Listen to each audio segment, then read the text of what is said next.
Cool. All right, so I think I have a schedule ironed out. I think I'm going to do Tuesday, Wednesdays, and Fridays, starting at either 10:30 or 11 a.m. Eastern. So it's basically going to be the same thing. But what I'm kind of angling towards is I'm recording a series that's going to be sponsored by Webflow, and it's basically completely redoing my personal site. And we're going to launch the thing on the main future channel. And so I'm going to be doing all of the design stuff, all of the research, all of the creative thinking live on Twitch and YouTube. And so really these streams are kind of warm up, but what I didn't expect is to enjoy it so much. So I think I'm just going to make it part of my normal routine. So anytime I need to sit down and do some Webflow work or some design work, I'll stream it to you all. We can hang out. Okay, where's my sponsor at? Bang, yeah, right. But we'll do some other stuff too. One of the things that I want to do probably next week is build a keyboard. So I actually have this awesome Hello keyboard that I'm going to be building next week. Keyboard building is a hobby that I picked up over the course of the pandemic last year. I've built 3 or 4 of them so far. It's just so much fun. Look at that PCB. Oh, upside down. Super cool, right? Wait till you see the body of this thing. It's awesome. It's modeled after like a classic Apple keyboard. This thing's so sick.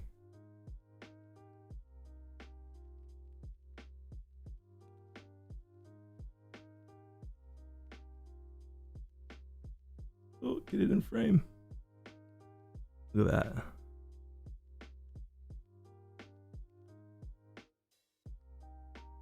And it's heavy. It's like solid aluminum. A hello badge on it. Yeah, she pretty. Right? So I got that. I got a Rama on the way, and then another one. So we'll hang out. We'll build these. We'll probably do that at night.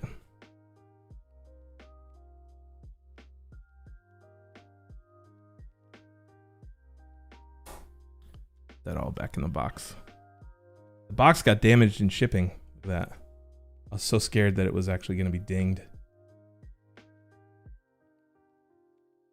Can you make those keyboards wireless? You can, but you can't use the cool cases. So I have one.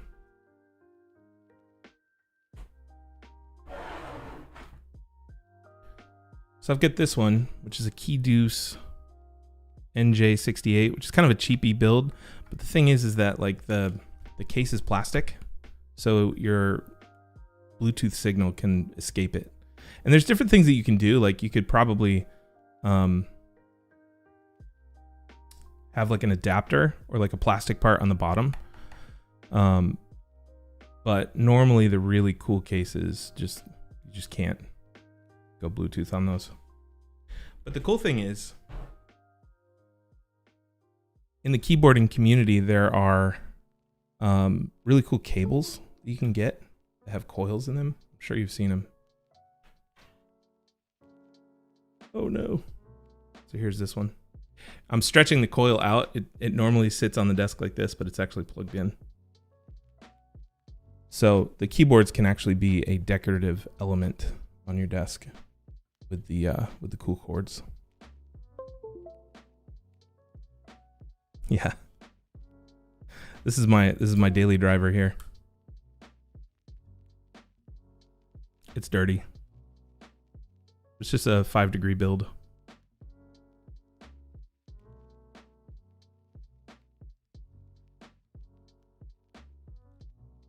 So yeah, we'll do some fun stuff like that too. Probably after hours.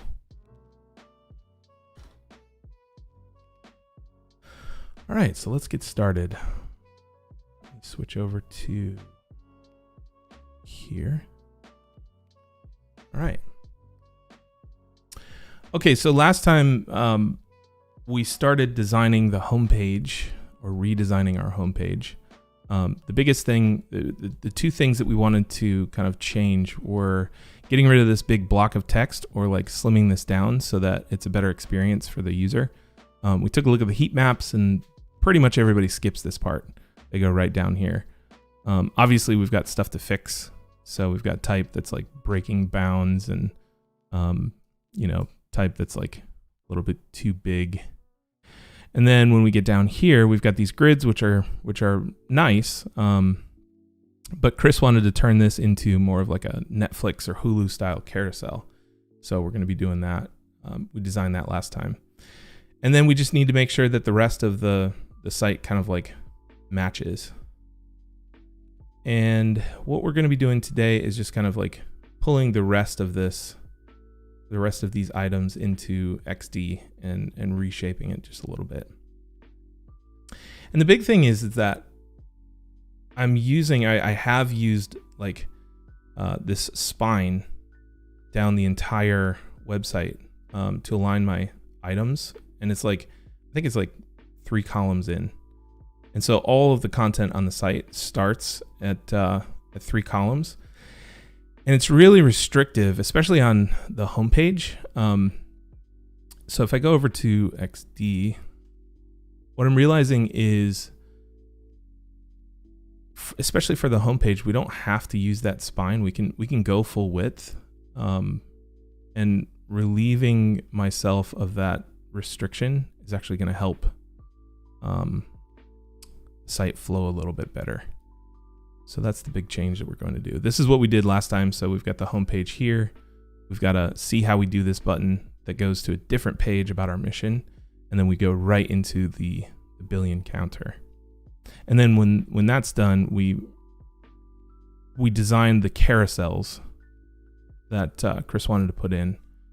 And so next up, we're just going to redesign the rest of the site. We're going to fill in all the way down to the footer. And maybe if we have enough time, we might just start pulling things into Webflow and making a draft of the new homepage. So yeah.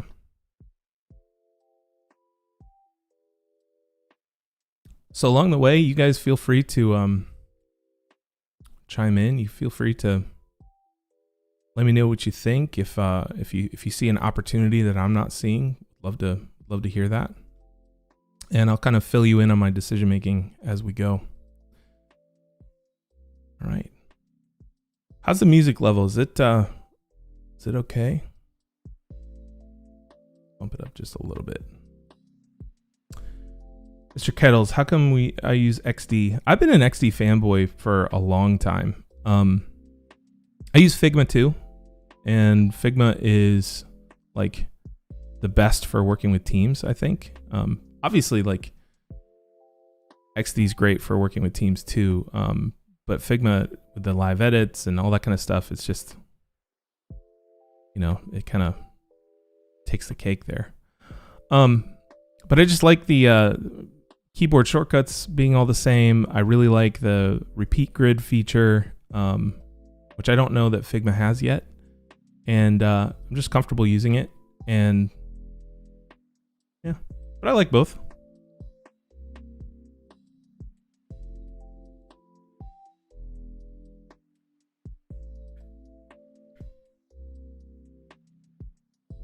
Note to myself in the future, we have got to change this checkbox. It's so confusing to check a box and then have an X there. It's like, what does that mean? Check over on YouTube. Shazadul. What's up, man? Good to see you. Travis, hello.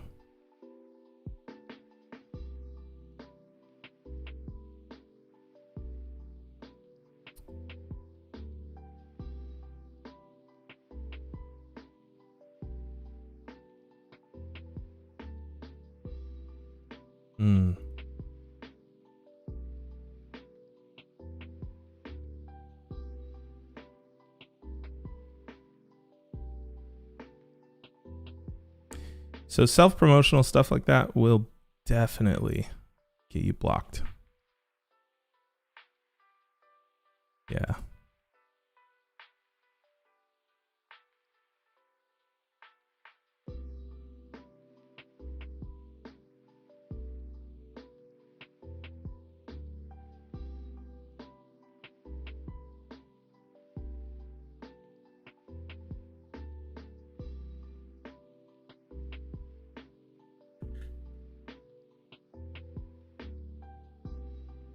There we go.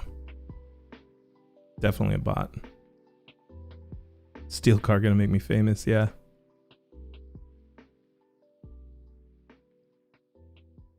It was kind of random. That was my first block on Twitter, or Twitch, guys. We've witnessed history right there. For those of you guys on YouTube, a bot just posted, "Want to become famous? Buy followers, primes, and viewers." Yeah, that's the goal. I did ban him. Yep. All right.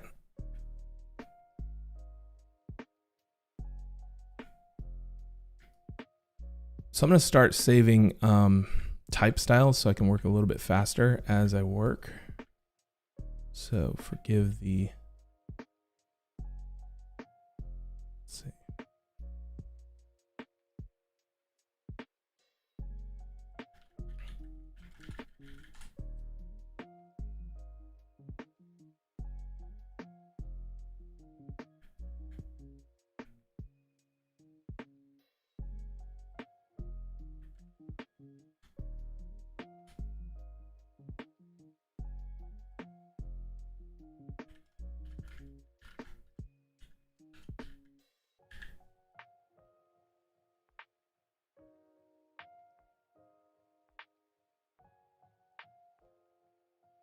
Hello from YouTube.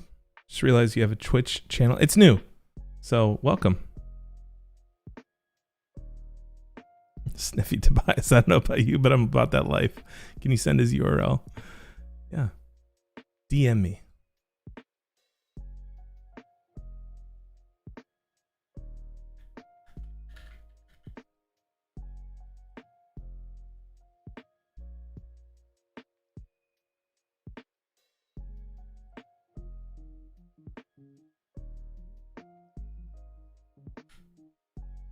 So what are you guys using? Are you guys using XD, Figma? I think that pretty much everybody's on Figma right now, right? That's the meta.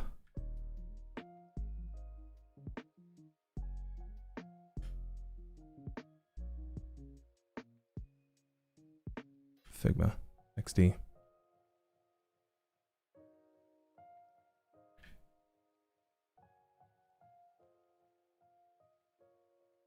Yeah, Figma's great. Figuring out XD. I think eventually, honestly, XD is going to take over. I mean, the speed at which they've adopted things is really incredible. And I know many of the XD team personally, especially on the community management part. They're all amazing.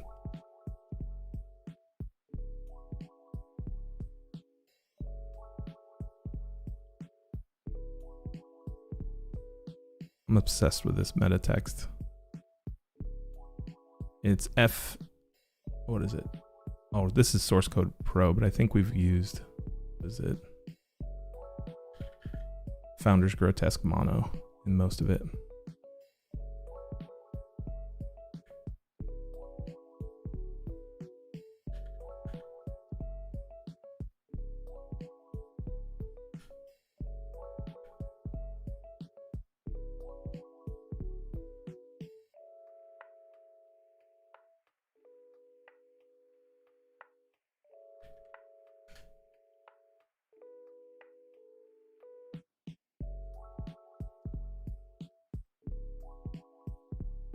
Okay, so this is the content section, open and multi-platform.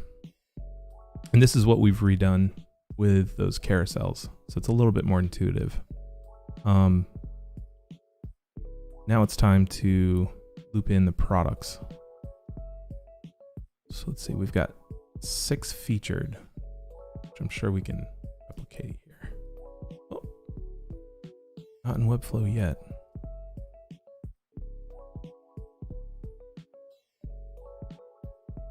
Do you think WordPress is a ceiling to growth, or do you think if you're versatile enough, you can flourish in that space? No, WordPress is great. Don't get me wrong. I absolutely love WordPress. I would recommend working with a developer though. If you can pull a developer onto your team, WordPress has infinitely more flexibility when it comes to like feature sets. Like their plugin ecosystem is way better. And it exists. Whereas Webflow, it's just starting out, it's in beta. So I think if you can pair up with a developer, it's a smart move. Especially for like e-commerce stuff. Webflow's e-commerce is still in beta, so. Okay.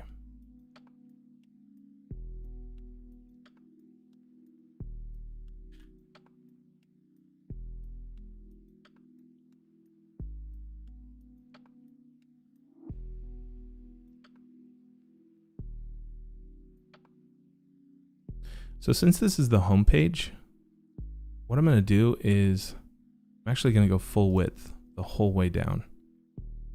And something I said at the beginning of the stream was like the spine that I've used for all the other pages is like 3 columns in. So if you can look at the shop page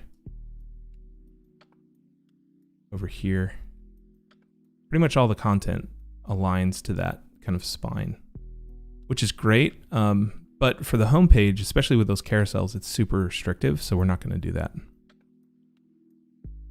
And I think it's cool. I think it's more like the subsequent pages as you get deeper into the site can get bumped in, almost like you're hitting tab. And kind of like tabbing your content in, making an indent.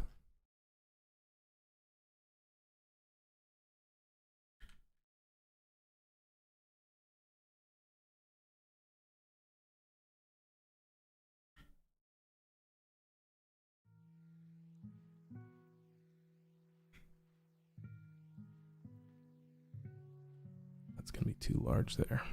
You can slim that down.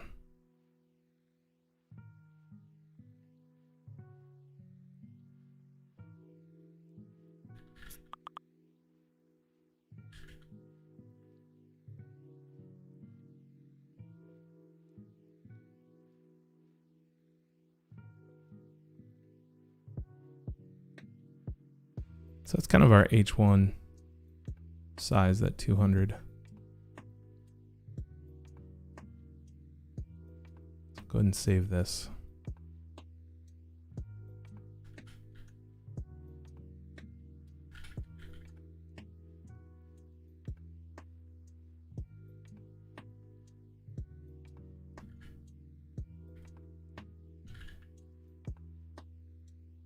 I gotta ask you guys, how do you spell gray? For my entire life, I've spelled it Grey. And someone told me that that is actually like the UK version of gray. Okay. The only way, yeah. It's just classier, okay?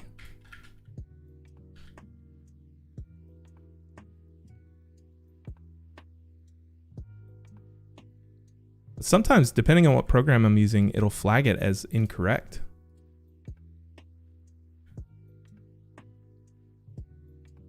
It's like, no, you're wrong.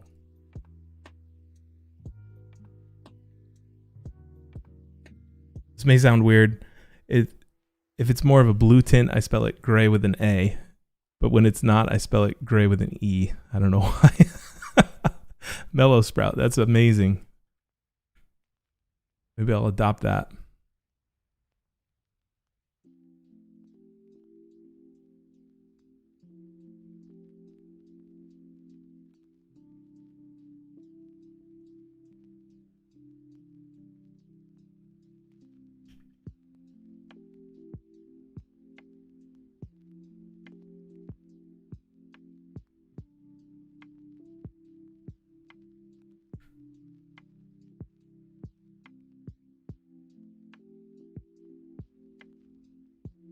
So then is it color or color with a U? No, I don't use the U in color. I don't know. I think it is a EU thing, yeah. But one of the things that I kind of grew up watching as a kid, or not watching, reading. I read all the time as a kid. And by the time I was in 4th or 5th grade, I had read The Lord of the Rings probably 20 times. And so a lot of the spellings and that kind of stuff could come from that.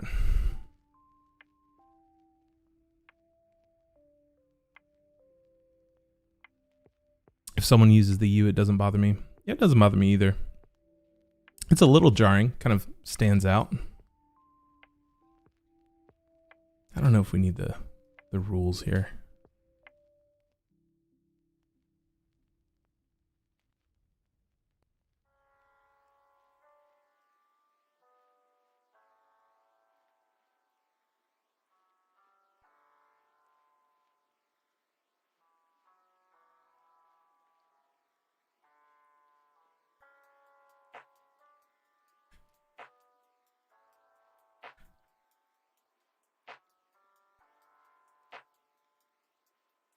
One of the things that we did was we featured a large, like a one product that kind of breaks the grid, which was really nice. Let's see.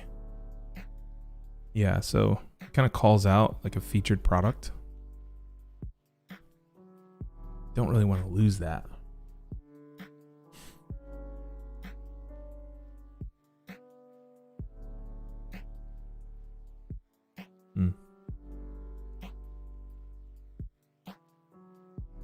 Be dope to have a voice filter in Streamlabs that gave your voice an English accent. That would be cool. Oh. Just trying to go to shop.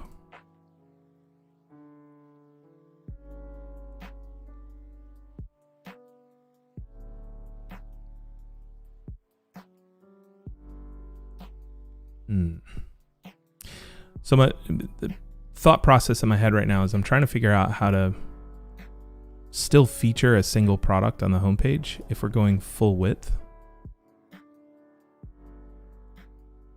with this kind of thing. So if we got a grid of 4 across, how do we do that without jamming a full width product image? Maybe we actually use that spine for this. Let's see.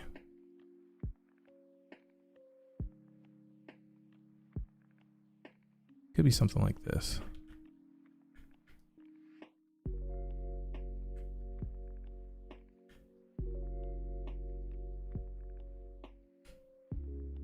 It kind of feels like it belongs under.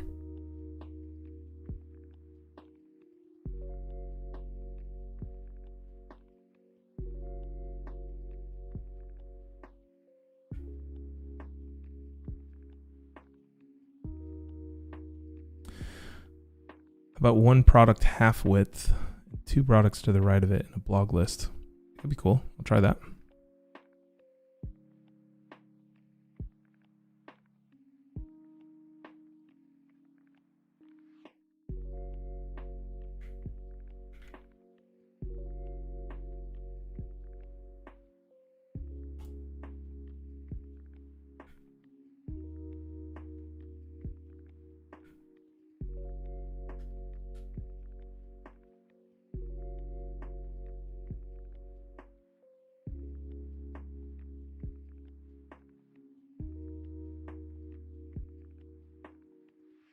I think height gets in the way there.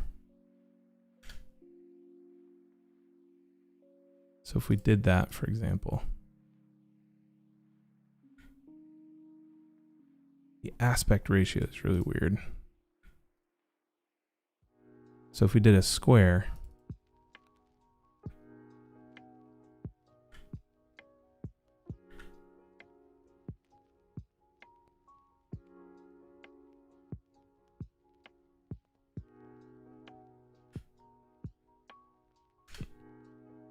kind of have to go 2 rows, which might be a little much. I don't know though. Let's see. See how it plays out.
Is this the Future Finds playlist? It is not. It is not. It's royalty-free stuff.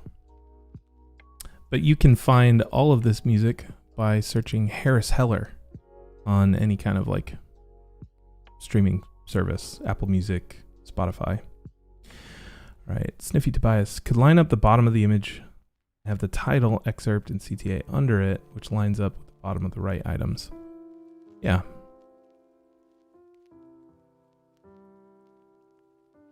So you're saying something like this, where it's kind of an ultra wide, and then line that stuff up there. Yeah.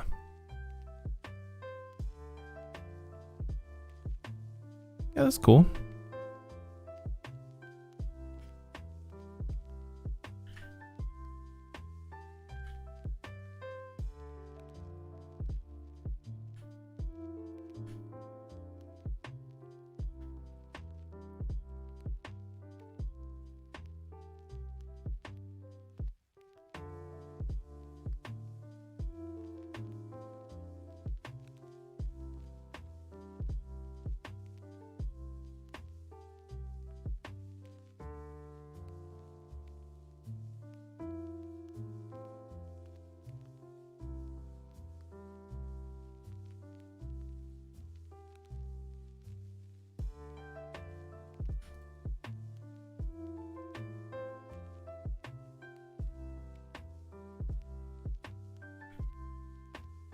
I think we lose a little bit of emphasis here because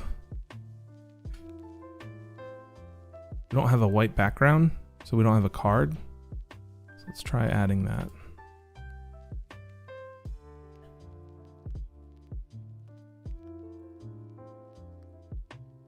The girls just came in from outside, so if you can hear them out there.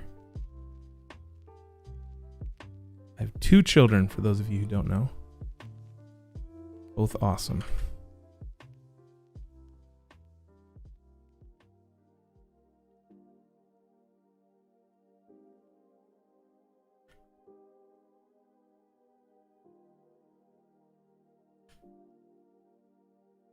So it's basically an expanded version of that card.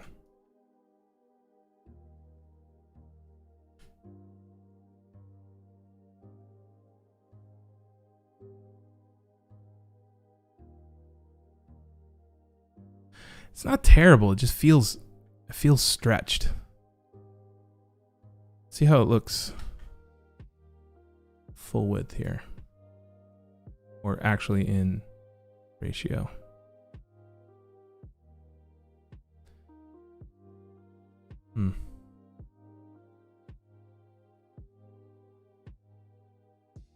Feels lost. Yeah, it just feels a little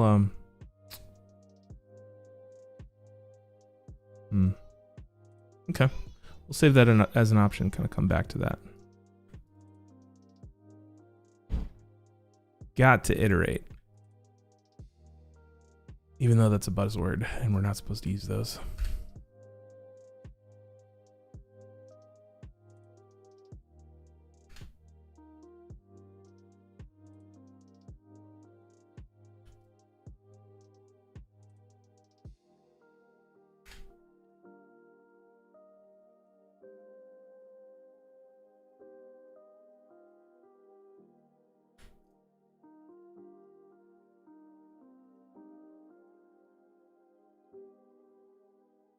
have a feeling this is going to be the same problem. It's just going to kind of feel lost.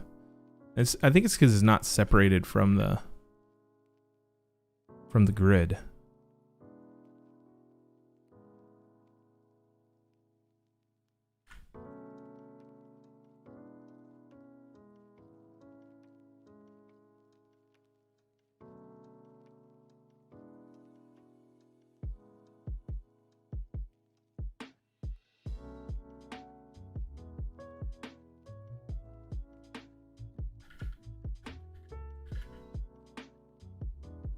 I have an idea.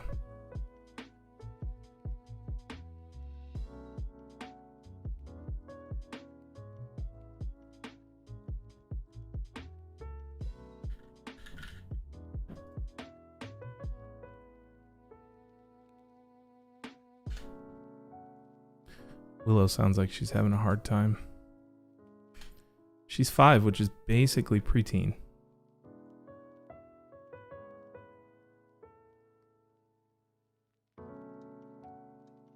Here's my grid. There we go.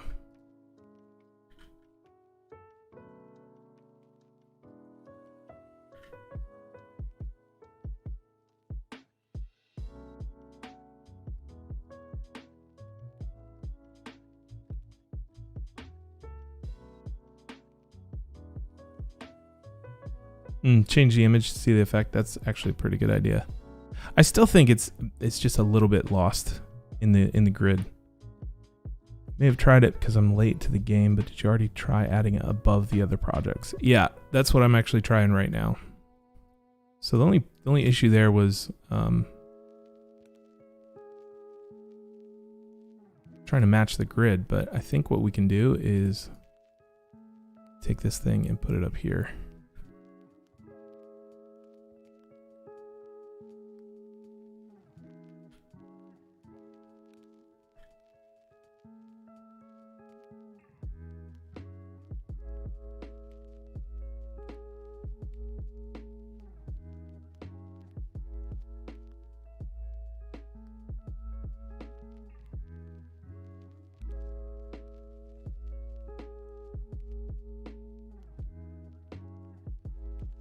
So this feels a little bit better just because it's like separated out from the grid. I lost the button there.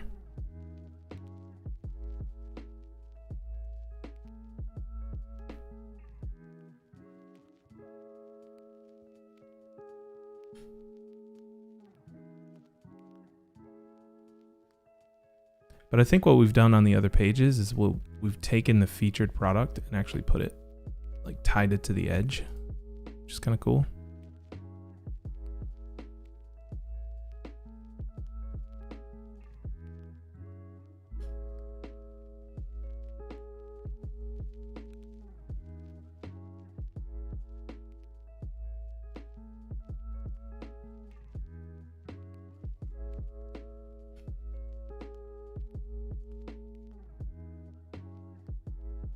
We got the Hamilton Family Brewery kind of hover effect on the car. Yeah, absolutely. I mean, same designer, right?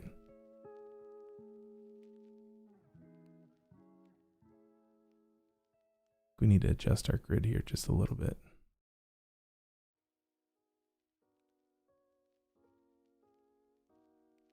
Or not.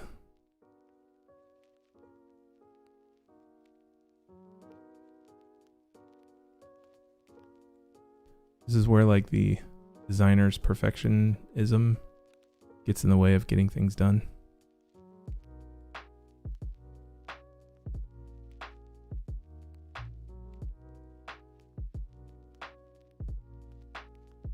Gotta leave that alone. But yeah, I was playing around with the auto animate feature in XD. That's how I got that kind of effect. Kind of cool. It's rough, like it's not a perfect animation tool until you bring it into Webflow or something like that, but it's fun. It's fun to play around with. I kind of like that, guys. What do you think?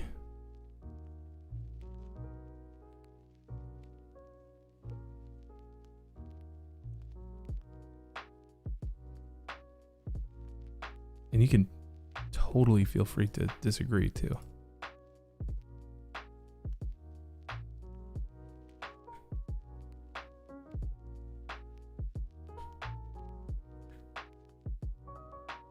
The headline still feels natural, more natural on that side too.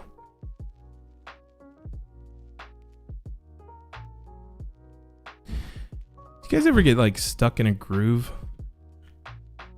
where you've been working with the design system for so long or on a project for so long that like just can't stop doing the same things? I find that I'm starting to get there with the future stuff.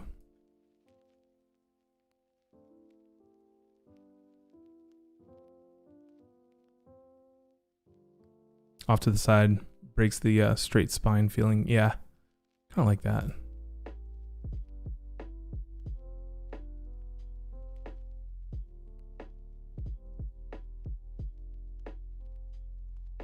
Okay, so right now it's rough because the hover state has different elements than the main state. If you were to change that and match the layer names, it would be smooth.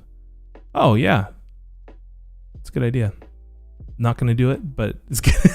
It's a good idea. All right, what do you think about this? The biggest thing that I was worried about is not having that one spine and using 3/4 of the grid here, but I think it actually looks really good.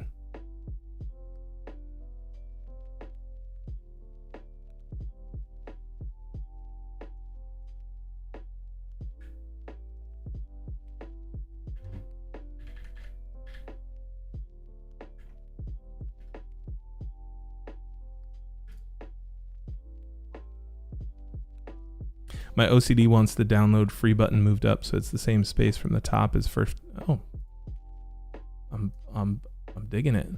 Should we just group everything together so it actually looks like one thing? This would actually be a featured product too.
Finally, I made it to a Twitch stream from me. Just want to let you know that I took the step of going half-time in my job, so I have time to learn myself. That's awesome. Well, yeah, what a great solution. I know like hustle culture will kind of ask you guys to go the 9 p.m. to 1 a.m. hours to learn things, but that's a cool solution to go half-time at your job so you can learn a new skill.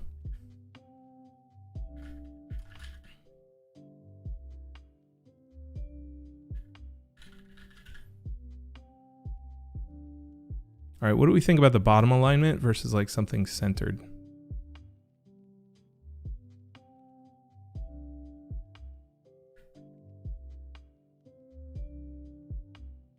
Yeah. It's funny because like the flow state is something that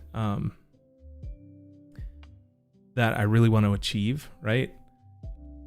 And the flow state kind of breaks the mind-mouth barrier, which makes a really boring stream. So I'm trying to balance the two.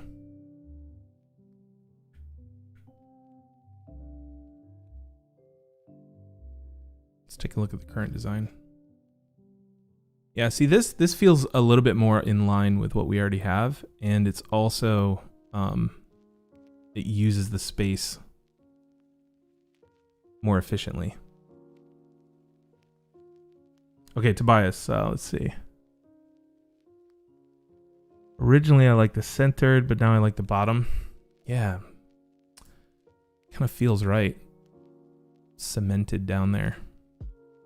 But I also have to add a price, so there's one more thing that needs to go in here.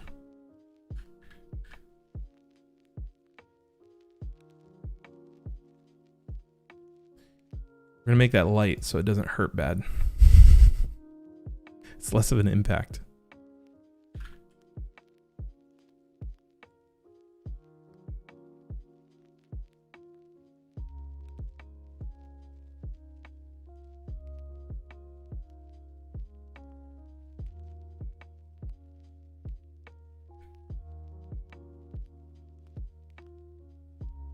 Yeah, I kind of like that because now we can have 9 featured products, which is great. Versus we've got 6 on there right now. Well, 7, but it should be 6. Oh, this is the shop page. What am I doing? Yeah, 6.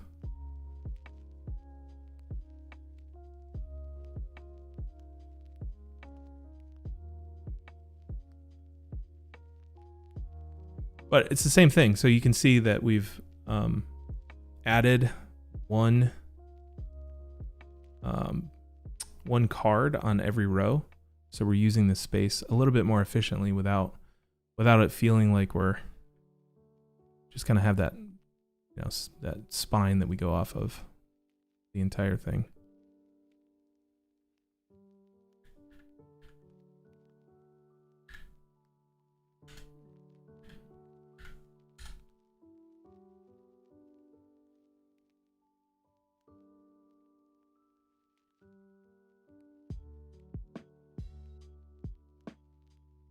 Small size, small impact to wallet.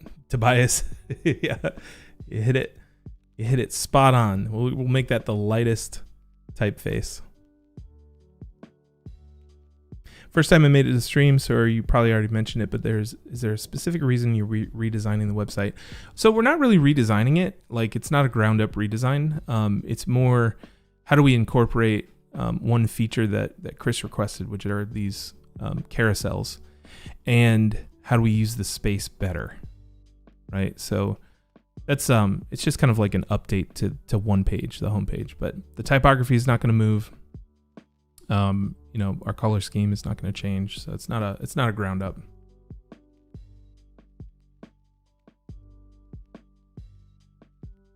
The last of the coffee. Not good. Okay, so we like the bottom alignment. Good.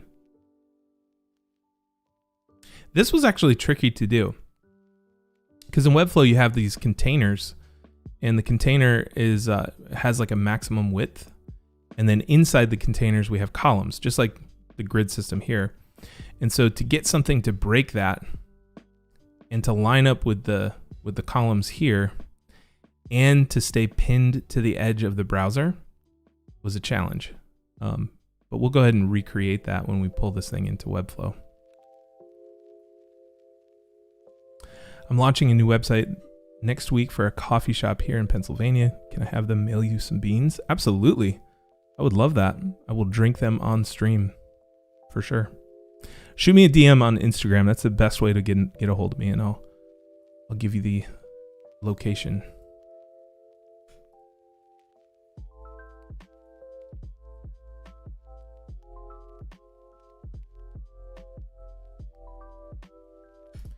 So the cool thing about working on your own site is that you can be a little bit sloppy with the design phase, because when we pull this into Webflow, all these type styles are already done. These classes are already created.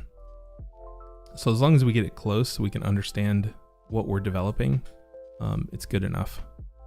But when you're working on client stuff, I would highly recommend that, you know, you pay attention to the pixels. At a later stage, you don't want to be like pixel perfect when you're exploring and creating and stuff.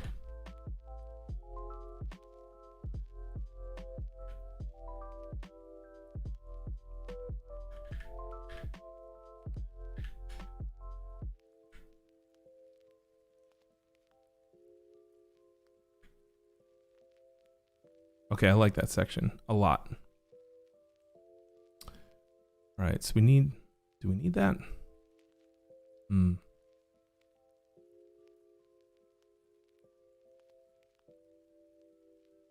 So right now we're featuring the pro group there where we didn't on the live site.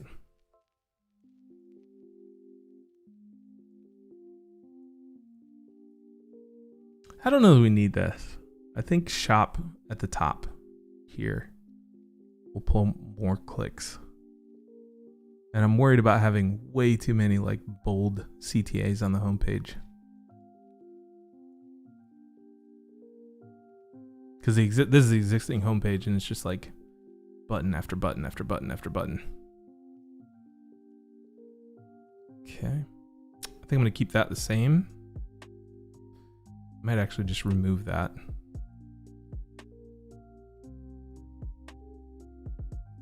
And probably remove this stuff too.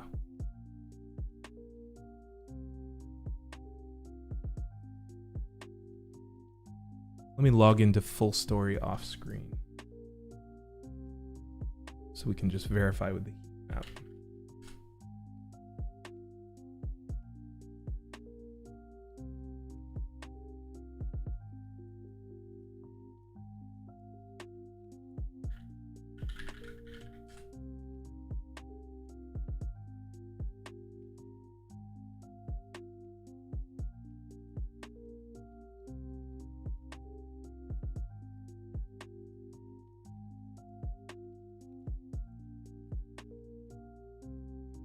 Okay, so we use Full Story to track performance on the website.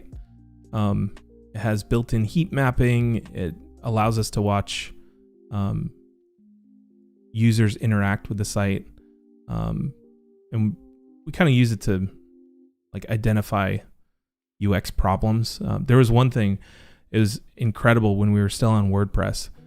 WordPress pushed an update or one of our plugin updated and the layout of the cart page changed, and literally the checkout button became hidden by another element, and we didn't know it. And all of a sudden, sales tanked. We couldn't figure out why. We took a look at the marketing funnel. We took a look at the content. We made sure all the links worked, going into the site. Traffic didn't change, and it turns out it was something that happened on the cart page.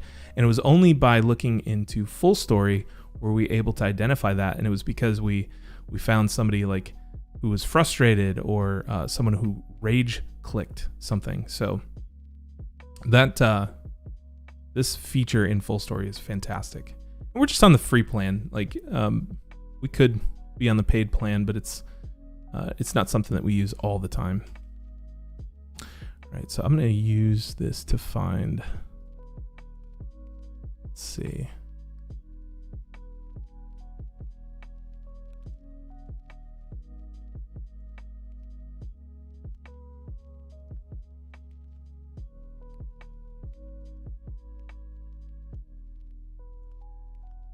Visited URL.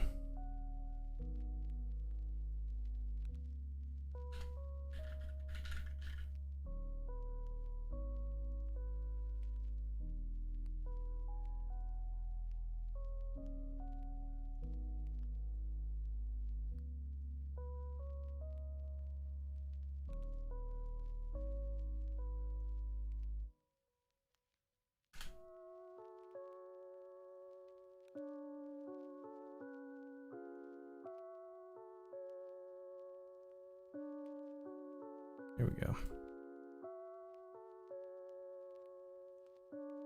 Okay, so this is somebody who visited the homepage. We don't need to watch that. We just need to go page insights and take a look at the heat map. So if we're scrolling down, let's take a look at how many people clicked on those sections. And I'm trying to use this to evaluate if these sections even matter. And you can see, usually if something's like super hot, it shows up in this kind of blue gradient here, and nobody's clicking on these buttons. So this is just wasted space. This stuff's in the main nav anyways, and people are just not using it.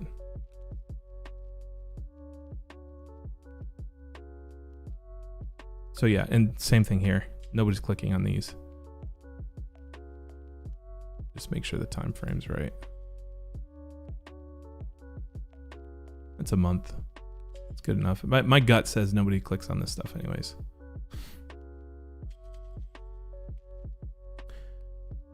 All right, let's see.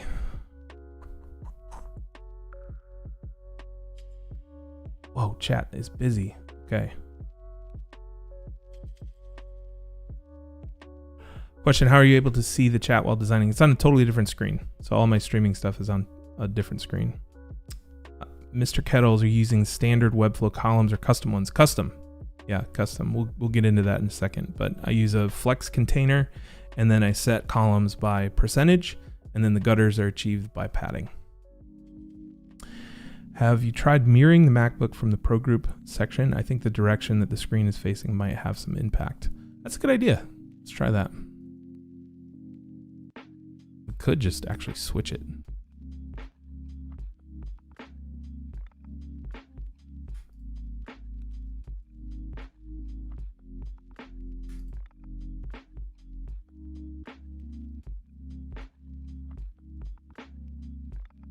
It's actually not as strong, is it?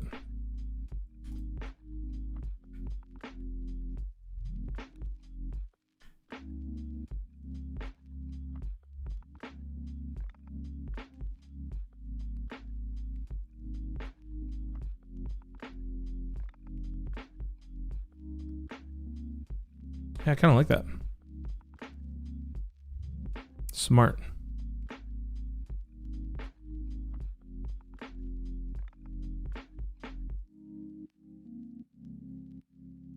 Okay, so why does the header stop being sticky when you're that low on the page? So the header responds to the scroll direction. We noticed that on some pages, so if it remains sticky, as soon as you hovered over something white, because we're not able to change text color depending on the section type in Webflow, I guess you probably could if you sent up an interaction, but then every single section would have to have a specific class. But the white text would disappear.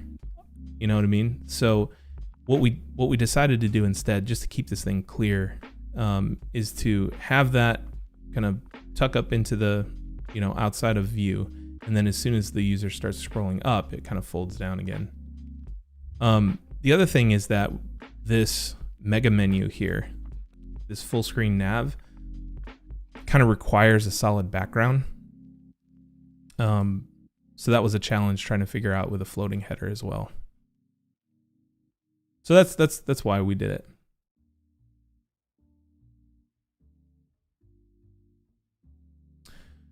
Webflow's own tutorials on YouTube are the best. Absolutely. The Webflow team, the education team, is incredible. I don't know if Waldo is still doing the tutorials, but anything he puts out is just awesome.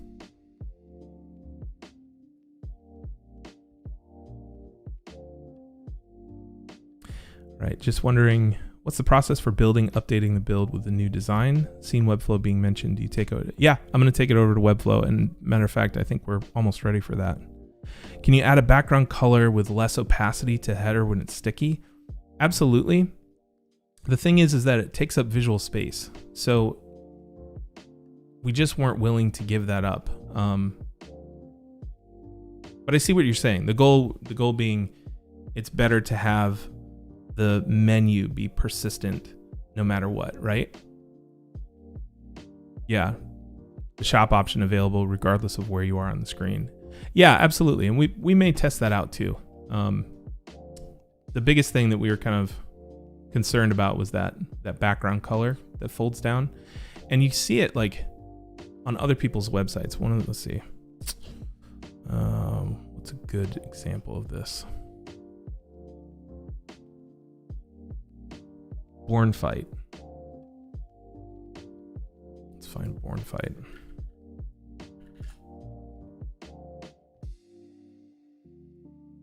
So these guys are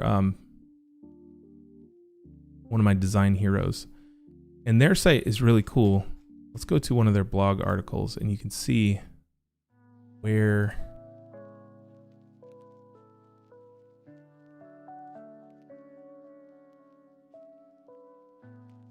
let's see if I can find a page that does this.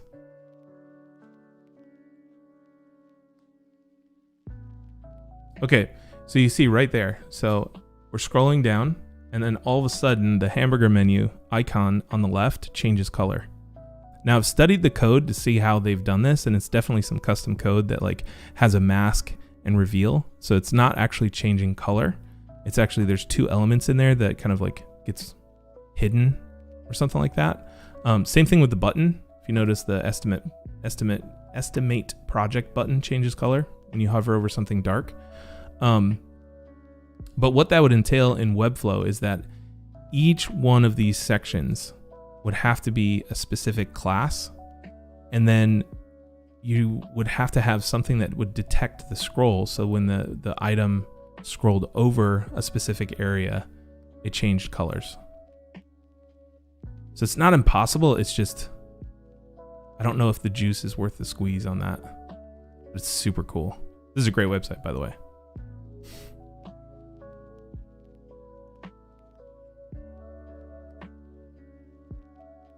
Yeah. Would you recommend Webflow for Shopify sites? Yeah. I don't know why you wouldn't just go with Shopify. But I guess if you're adding like a blog or something that needed like a content management system, Webflow would be a good option.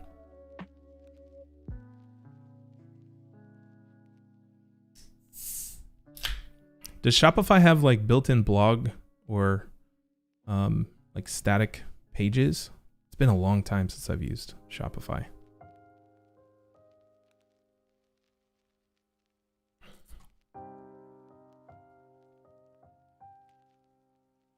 Let me know in the chat. Let's see. Okay, so we've got the featured products. We're going to keep this section, and then it's just newsletter and footer. So I think we're ready to start pulling this into Webflow.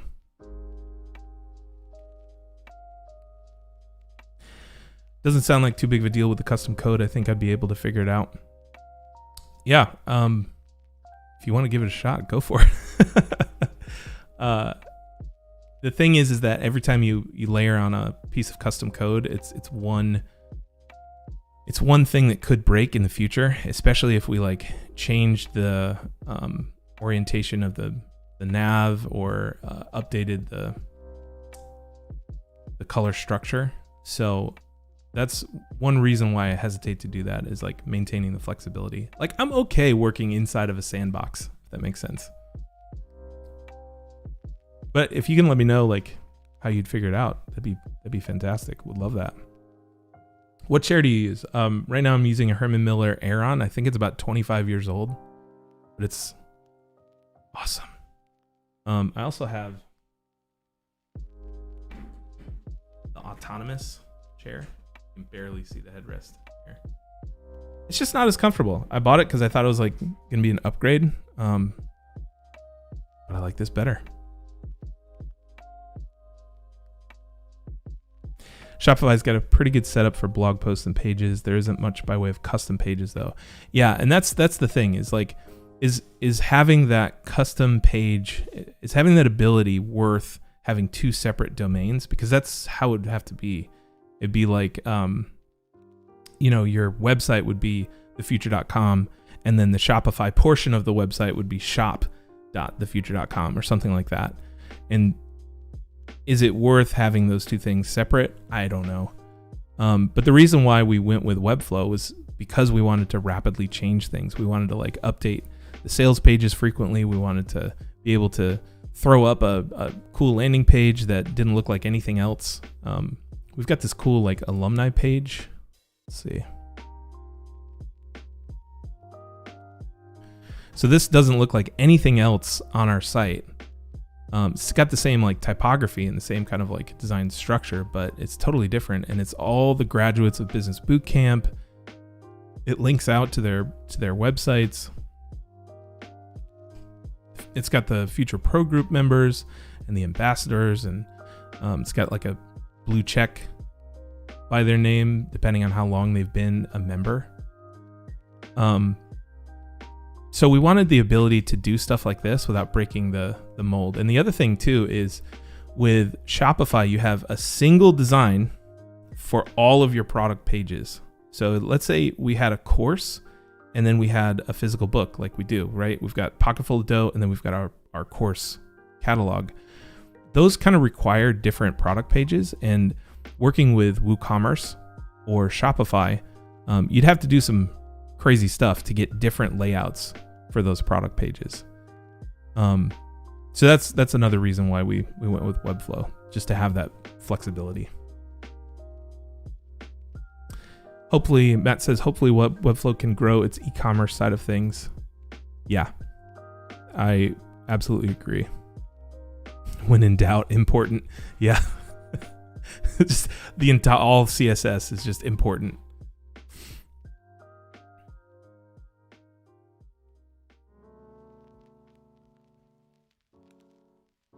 I think this can be made dynamic. Basically, if the menu button scrolls over an image that has a specific class, toggle a combo class on the button that changes its color. Yeah. I'm not sure that built into Webflow, you can change classes. I know that that's pretty high on the feature request. In their wish list, but I know that like being able to change a class in the animation page is going to be a game changer as soon as they implement that. That's going to be huge. With custom code though, I could see that happening. I hope Webflow allows the ability to design the customer backend one day. So apparently that is first on the list from their team. 2021 is all about having a user dashboard. Found your Twitch channel a few days ago. Did not know you had a Twitch. Well, welcome, Root Core. Yeah. Okay. So I'm going to be right back. I'm going to grab a bottle of water, and then we'll start pulling this design into Webflow. So be right back.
right, we're back. Okay, so I'm going to be pulling this into Webflow now. And the biggest challenge is going to be creating the carousels. So the way that we're going to have to do this is inside Webflow, we've got a couple of different collections. We've got our video collections, we've got our podcast, we've got our blog, and collections is basically what Webflow calls their content management system. It's almost like post types in WordPress. So what we're going to have to do is we're going to have to make a collection based on the based on each category of content, filter that stuff out, create a carousel that contains the collection with each item being a different slide. And I have totally forgotten how to do that. So this is going to be a bumpy ride, but it'll be fun.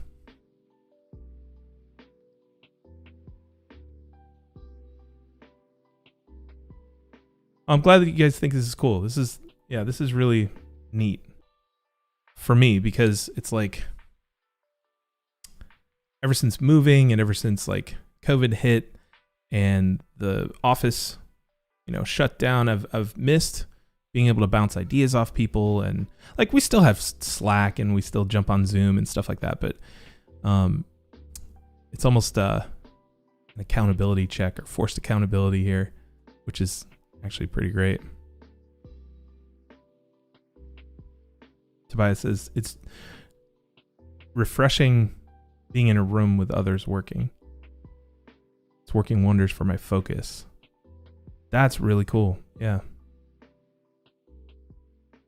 Yeah, so I'm going to be doing this at least 3 times a week. So it'll be Tuesday, Wednesday, Friday. I think that's what I mentioned.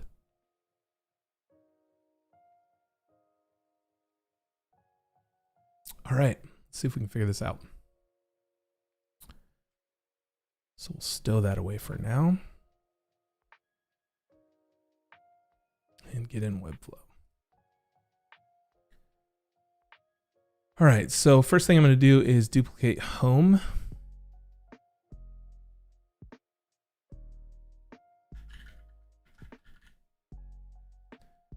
And so we've got a whole bunch of script stuff, and this is for the counter in here, but what I want to do is make sure that this is not able to be found. So let's see.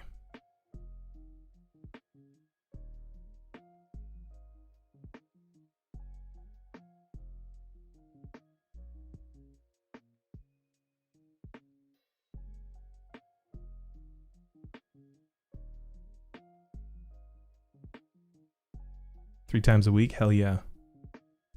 Thanks for the follow, Ilya. I hope I'm saying that right. So I'll stream on Mondays and Thursdays to fill in the gaps. Do it. Yeah, that'd be great. It's a little nerve-wracking doing this thing in front of people. Like, as a designer, I think it's our first reaction to this is going to be to hide things until we can have that ta-da moment. But it's also really good practice. Where did that go?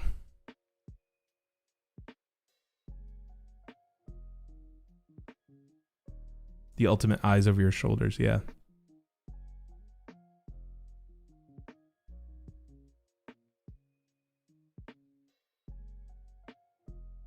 Here we go. So basically, I'm just hiding this from Google right now. Put a no index on there. It'll still be in the dev environment until we do something with it, but yeah. All right.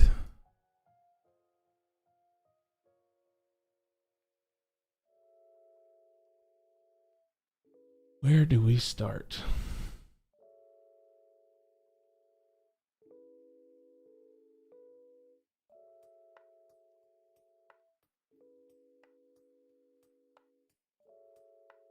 I think we got to start with the hardest thing, which is the carousels.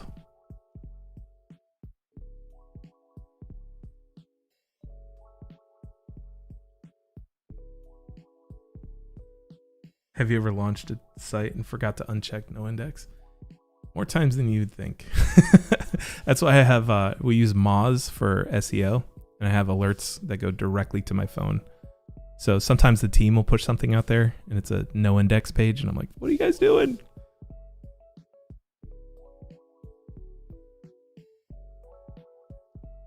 It's really cool to see your process. Also reassuring that you try similar things that I do, even if you ultimately don't run with it. Yeah, I mean, design is like that divergent thinking, like doing a whole bunch of different things and then refining is really important. And I think that there's a big illusion out there, especially like on Dribbble, where you see these people's work come together, and it's almost like they like woke up in the morning and they're like, I know what to do. And it's just, it doesn't work like that. You just have to try a whole bunch of different things. All right. Carousels.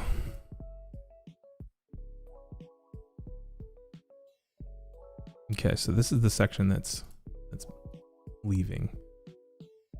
So start getting rid of some of this stuff.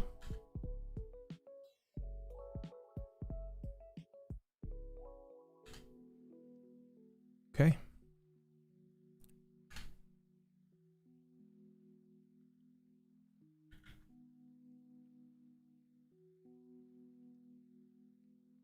So someone was asking about how I do columns, and this is basically how it works.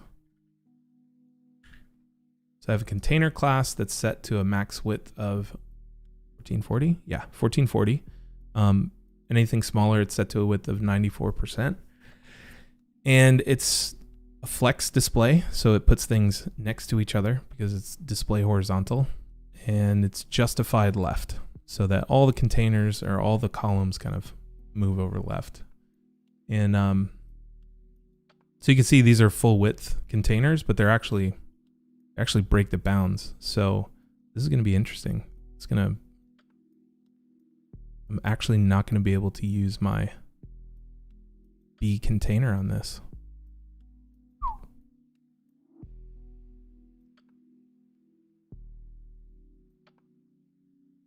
Using any CSS framework? Nope. I mean, it's loosely based in Bootstrap, 12 columns using the quantity of columns, but it's just a percentage system. Right. Okay, well, we'll start with, let's see.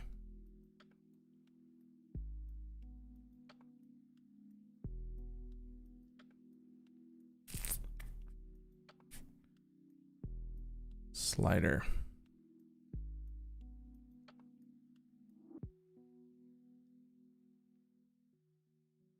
I'm gonna have to look this up. I totally forgot how to do this.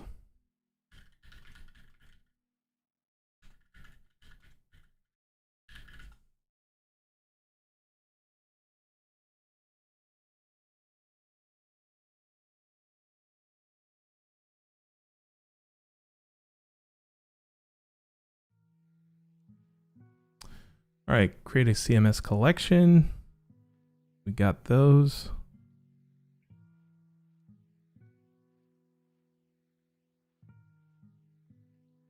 Obviously have that.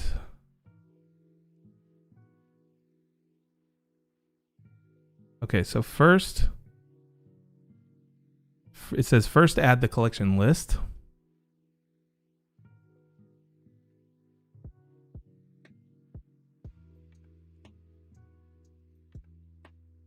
It's not what we want. We want a carousel.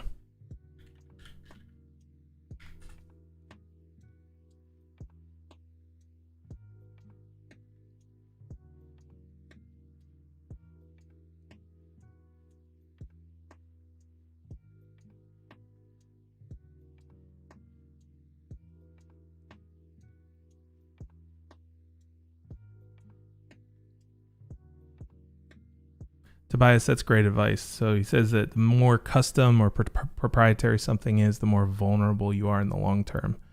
Yeah, so WordPress sites that have custom themes, if they haven't maintained, can be a nightmare. It's totally true. We still have our WordPress site in the back end that we use for some of the merch sales, and it just broke yesterday and it went down for hours.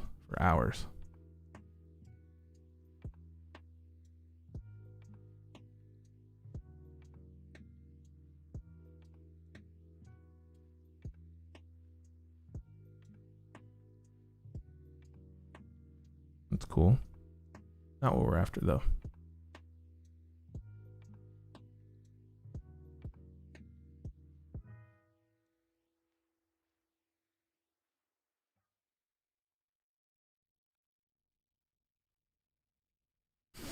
You know, I think we did this on another page. So let me see if I can find that.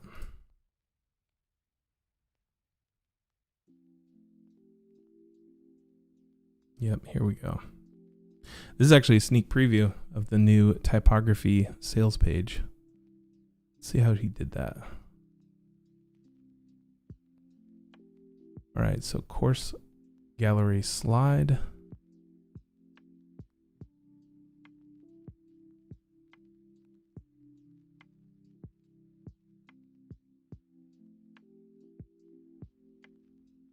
Okay, so it's a slider. I think that the biggest downside is that it's not dynamic. It's not hooked into a collection, which is the most difficult part.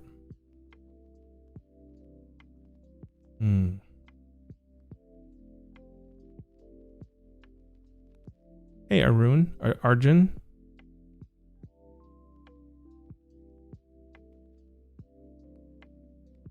Sent you a review for the typography course a while back. Nice, thanks. Appreciate that. All right, so this is good. So this is something Sang built. Sang's a UX UI designer on our team, and it's gorgeous, right? I mean, it's so freaking beautiful. And the slider works exactly how we kind of want our carousels to work. But the thing is that this is not hooked into a CMS collection. So these are all static images that are placed on this page kind of off screen that slide into view. So the biggest challenge that I got to figure out is how to connect carousel to a collection.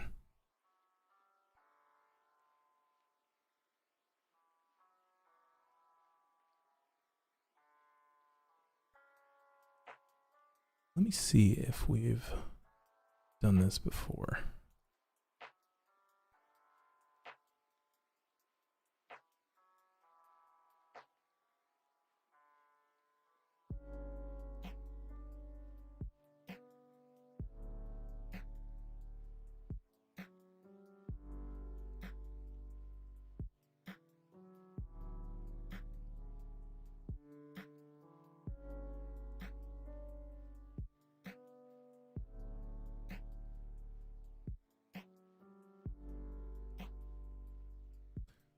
So this is something that I did before, but again, curious to see if this is dynamic or not.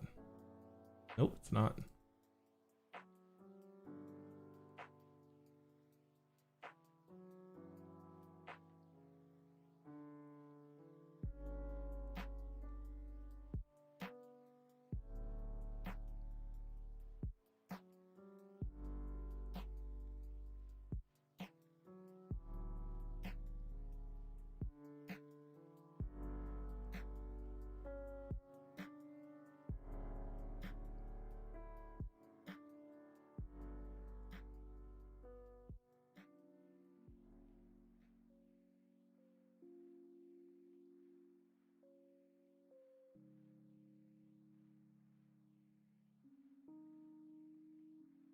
There's one thing about using Webflow is that the community is amazing. So if you're trying to do something, if as long as you know the right terms that you're looking for, somebody's done it. So this comes from Pablo Cortez. So show you how to build the slider with your CMS. So let's take a look at this real quick.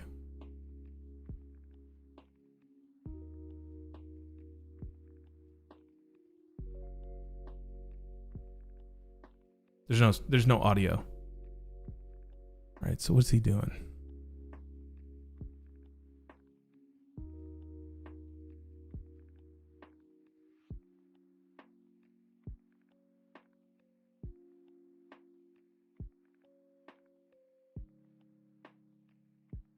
Okay, so he pulls the slider thing in.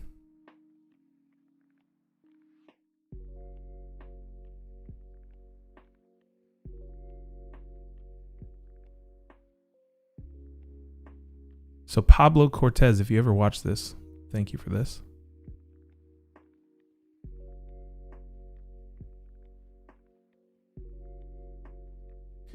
So what he's doing is he's adding a CMS list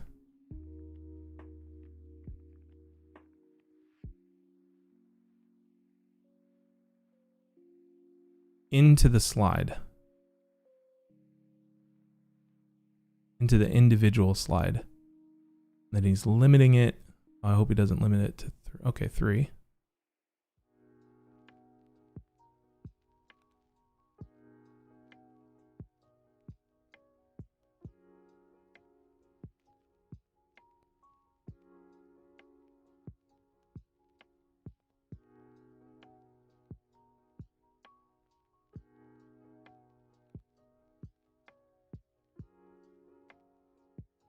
So he's changing the display using CSS grid. Okay, then he's going to populate the posts. Oh, I see. Okay, I see the way he's doing it. That's not going to work for us. Okay, so it's smart, but it's not going to work. And I'll explain what he just did. All right, so inside this carousel, there are slides. And what he did was he put the collection list into a single slide. And so there are 3 collection items that are displayed in a single slide. So when you click the arrow and move to a new slide, technically you'd be moving to a second collection, which could actually work now that I'm thinking about it. As long as he has a continuation. Let's see. Let's keep watching. Maybe wrong. The problem that I'm seeing with this so far, I'll pause it right here. The problem that I'm seeing with this so far is that if what we want to do is have each individual slide be its own collection item inside of a bigger list and to be able to scroll through them one at a time. And he put 3 collection items into one slide. So that's the big issue right now.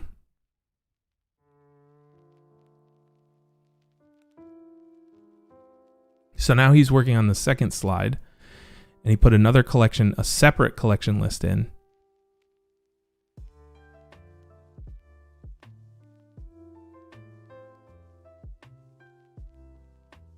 He's going to show 3 and start at 4.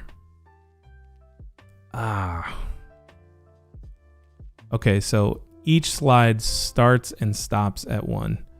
And so the disadvantage of this is that beforehand you'd have to know of how many slides you need to create and then input those number of slides into the page. But let's say we add a video, we'd have to go in and edit this carousel to add 1 slide to the back end. Otherwise, it's not going to be kind of like an infinite scroll, like Netflix. All right.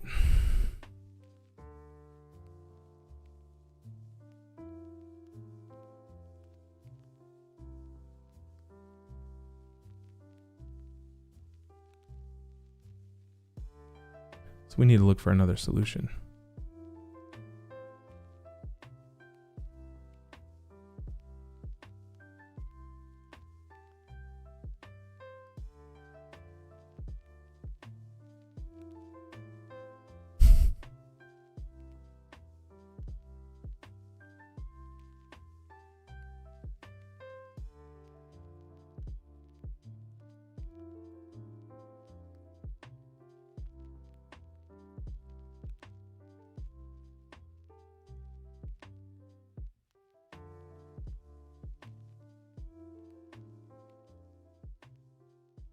Okay, so this guy's got the same solution. You add a slider, and then you figure out how many slides you want to display, and then you start and stop the collection list at each one.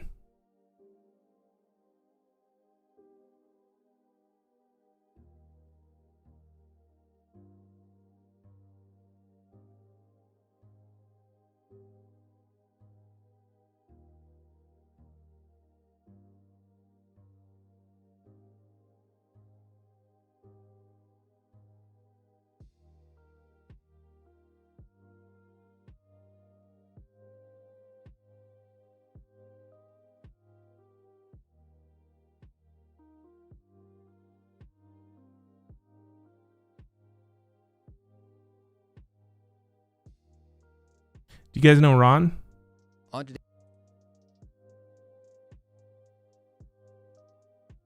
This is Flux. This is Ron Segal, and he's awesome. Love his content. He's got tons of Webflow tutorials on there. And it looks like he's talking about a plugin for Owl Carousel. Infinite carousel that just scrolls and scrolls and scrolls endlessly. This is going to be pretty awesome. It's also going to pull items from the CMS. So this is really neat. Stay tuned. Yep, that should be it. Yeah. Carousel of images for them. So check out, this is the website, and on their careers page, they wanted to have a bunch of images kind of from the office and the vibe, and they wanted to be able to update those images themselves. So I had to use the CMS for this. However, there was no way to create kind of an infinite carousel where they just scroll and scroll. And so I ended up using basically just a carousel with some pagination, but this is not ideal. First of all, there's no kind of like nice animation when I'm moving, and when you get to the end of the images, you see it's not like endlessly scrolling. Now you need to scroll back. So this is actually not an ideal solution. Fortunately, my friend Bob actually found out this jQuery plugin that allows you to nicely scroll a carousel forever and ever. That's nice. It has a lot of awesome features and showed me how easy it is to implement this within Webflow. So we've created basically a template project for you to be able to clone, and let me go deep and show you how easy it is to create a CMS infinite carousel. So this is basically the demo website that we've created in Webflow for you, and as you can see, we have a carousel here. I can swipe endlessly this way, or I can use the arrows, or I can use these dots, whatever I want, but it animates nicely and you can carousel forever. That's great for testimonials, office images, team members, whatever you want. There's a lot of great use cases to use this infinite. His production quality got way better. This is structured within Webflow. So first of all, on this page here, nice job, Ron. Basically, we just have the CMS list, putting in all the items available here on the page. It doesn't look very designed, and you can't see the carousel right here, but you can see all the items that are going to fit into the carousel itself. Now, on the page here, we've added some custom code, so you can go into the page setting and down here, and here we're actually loading this owl carousel script here. Now, the thing that there's basically two things that you need to pay attention to. So first of all, the names. So the name of the actual collection wrapper, you need to make sure that the names that you have here actually correlates to the names inside the code. So make sure that you have the style correctly for the wrapper, for the list itself, and for the items themselves. That way, you know, when the code runs, it will wrap up all the items and arrange them in multiple columns, or however you want them to actually show. And then here below the actual collection list, we have added an HTML embed that if you'll open up, basically this is the styling of how the carousel is actually styled in terms of, you know, the spacing between them, the icons for the arrows, or the styling for these dots. So everything here is okay. So like, I am super pumped about. Hey, David, thanks for joining. Oh, hey, how's it going? Okay, so I'm pumped about this, but at the same time, I'm a little nervous. Anytime we pull in external code, it just there's that risk of things not going well. And then the other thing is that if we're styling with CSS, which is fine, it's not going to be really easy for the rest of the team to update.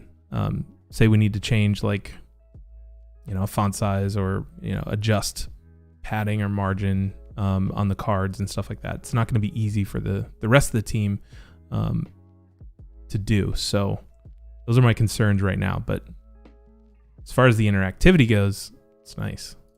Is customizable if you just change the code. Yes, it is kind of like embedding of a third-party plugin, so you will need to change custom code CSS if you want to modify this or customize, you know, the colors. But this is not like high-end coding that you need to understand. Basically, you can see that you know, you basically change the colors here. So this is the quarter. This is, for example, the code for the dots, right? So you can see that it's 5 pixels padding, and that's the margin between them, and that's the color or the border that the dots have. So it's not super complicated to adjust and to modify. And I think this is very, very useful for, as I said, a lot of use cases, specifically, you know, stuff like testimonials or office or vibe images that you just want to scroll and scroll and scroll infinitely and pull from the CMS. I think this is a really, really great solution. Pretty simple to implement. So I'll check that video in a minute. Below this video, Dark Company. and if you have any other customizable, if you just change the code, yes. So in terms of, you know, the spacing. Okay, so basically what it does is it puts a content management system, or excuse me, a content list, a collection list. There you go. Puts a collection list on the page, and then there's an HTML embed, and it pulls that collection into the embed and then hides the original, and then turns all the content into a carousel, which is cool. I don't know if I want to do it like that. I may have to do some more research on this. The two things that I'm concerned with is, number one, custom codes and outside plugins. And number two, if we have these HTML embeds, how can we have 6 carousels on the same page? We probably have to have 6 versions of the custom code in the head. Otherwise, you know, it'll just pull the last one into the HTML area. So those are my two big concerns. So I'm gonna keep looking for another solution to see if there's anything else out there.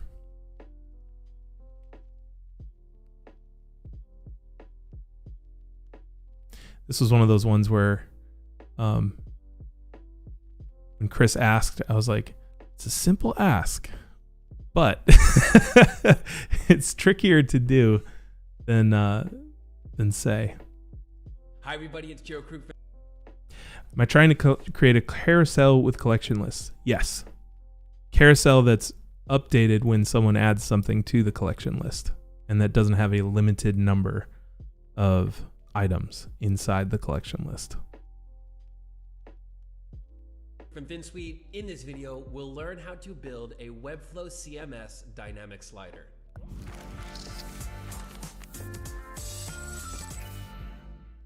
Before we get into all this, let's take a look at this clonable site here.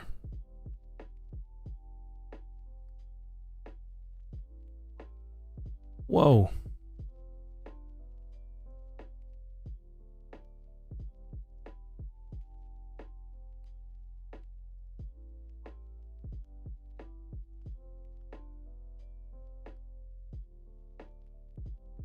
That's a tough one without custom code, yeah. Yes, it is. Okay, so he's got some cool stuff going here.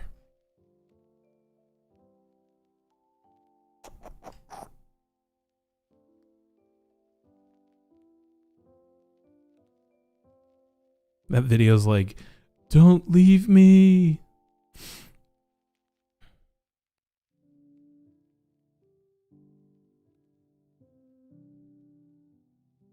Reminds me of the Christo clients from Hell carousel, 4 out of 10. Just a simple edit, something quick. Yeah. Chris pulled that one on me. Yep. Easy to say, hard to do. That's cool. The challenge is kind of the reason why I'm still interested in this stuff. I fell out of love with logo and identity design projects.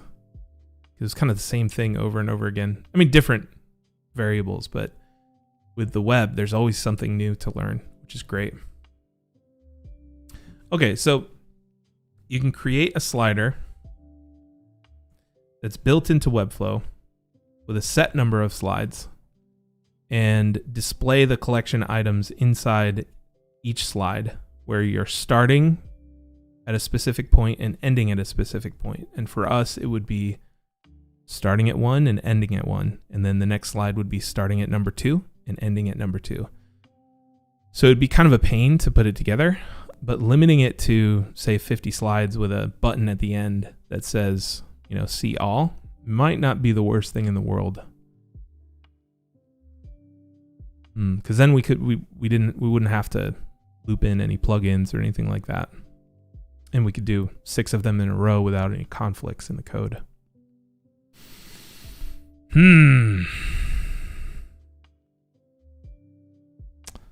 Let's try it. We'll try it with 5 slides and see how it goes.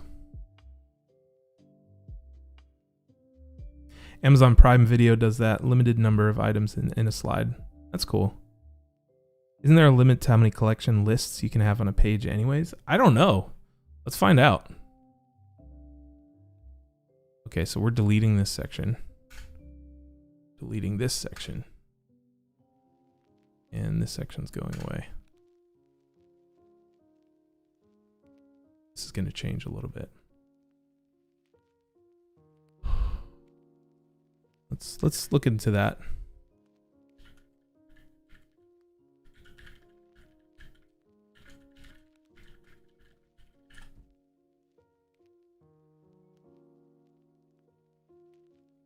The max limits are 100 items per collection list and 20 lists per page, unless pagination is enabled. So I think that's the trick, is to use pagination maybe. I don't know. Let's try it. Let's see how it goes. So we've got our slider and 2 slides, it looks like.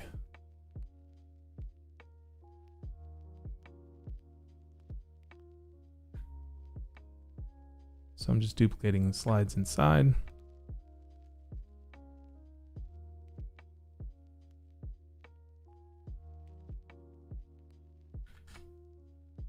Set the slider width to 100%.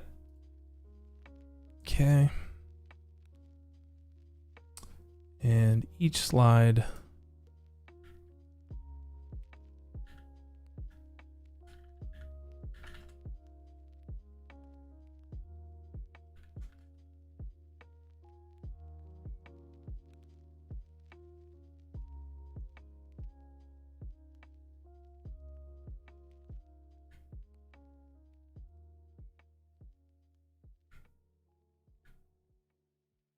okay, so that shows 4 slides.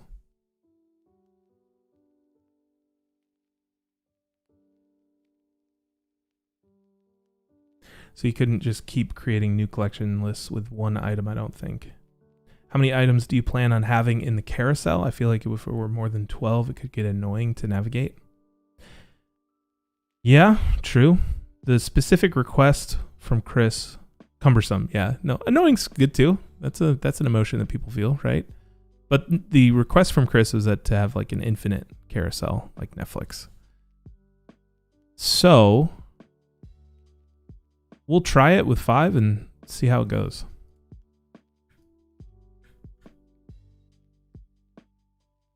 Okay.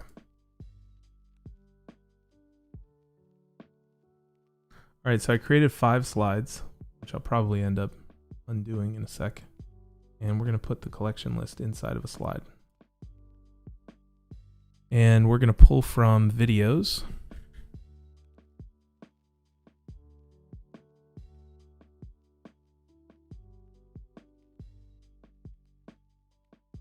Okay.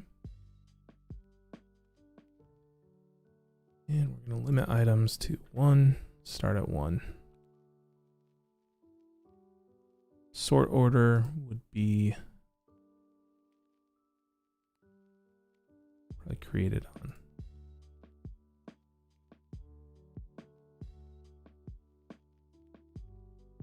So inside the collection list, we need to add some stuff. So right now we'll just keep it simple. We'll just add the image thumbnail. So there it is.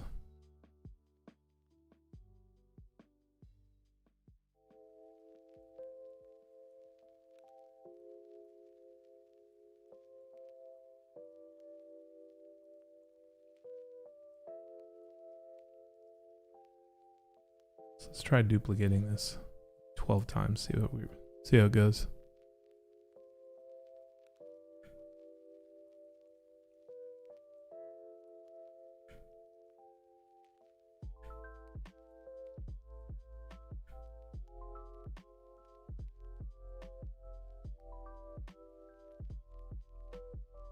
So right now we've got 1, 2, 3, 4, 5, 6, 7, 8. 12 more to go.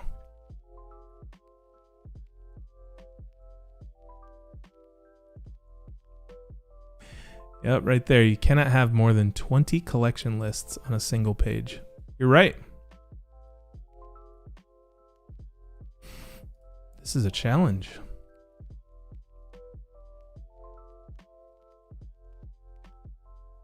And the other thing is that it's not kind of tabbing over one at a time.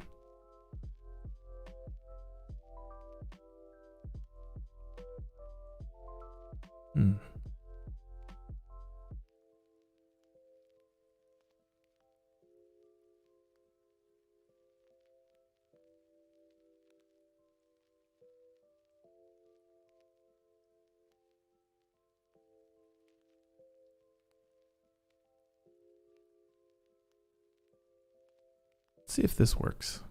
If we paginate all of these. There's no reason to paginate them, like visually, but it might be a workaround for that.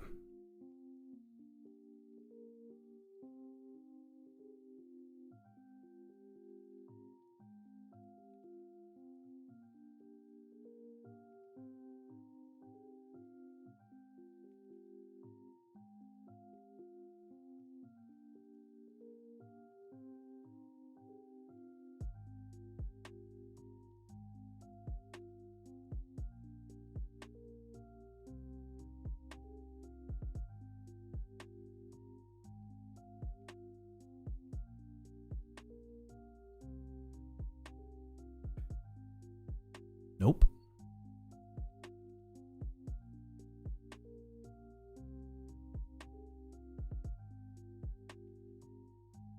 Okay. We got to do this a different way.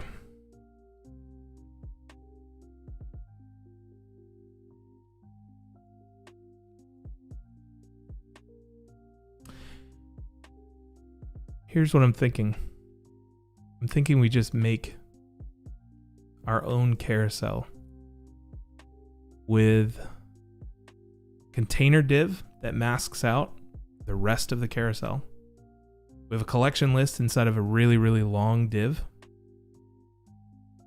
And then in interaction or an animation that when you click the button, it moves the entire div.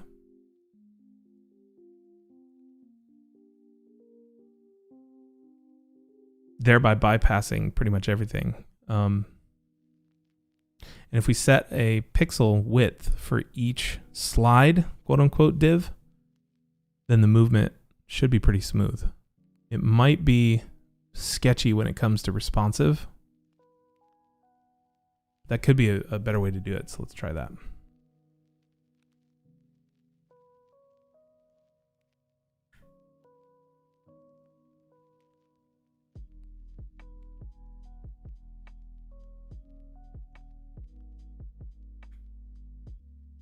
Oh, I can't delete it because of the collection. All right. I was going to save it so we can compare it, but it's got to go.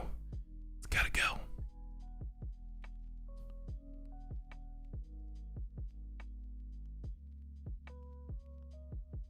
All right. So we'll start by adding our slider container. We'll set that to 100%. Display it flex just because.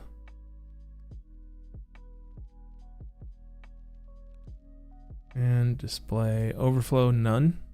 So that way anything outside of that box, you're not going to be able to see. And we'll add our collection item div. So this is going to be the thing that slides in and out. May not need that though. Let's add our collection list. always got to flex on that display, right?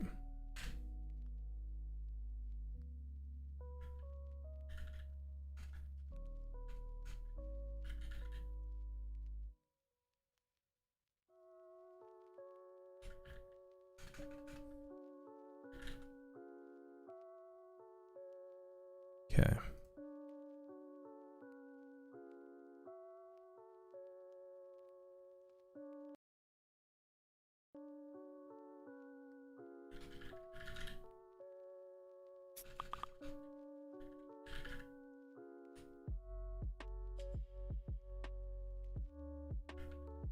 So right now I'm just naming my classes.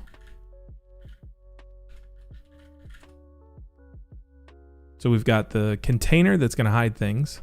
We've got the collection list, and then we've got the slider wrapper, and then inside we've got 3 individual items. So we'll go ahead and connect this to a collection right now. Slack sound effect, yeah. They're going to start blowing me up in a minute because it's work time on the West Coast. All right, source, we're going to find videos and we'll just let it display. So this is how many videos we have right now on the site, and each video has like an associated blog post. So it's a lot, but we'll change the way that displays in a second. So for now, we'll keep things simple, and inside each collection item, we'll just put an image.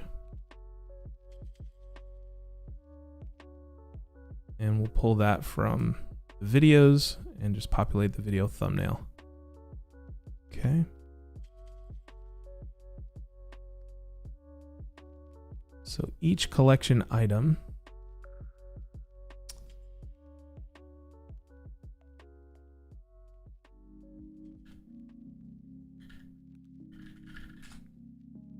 set it to a width of 25%.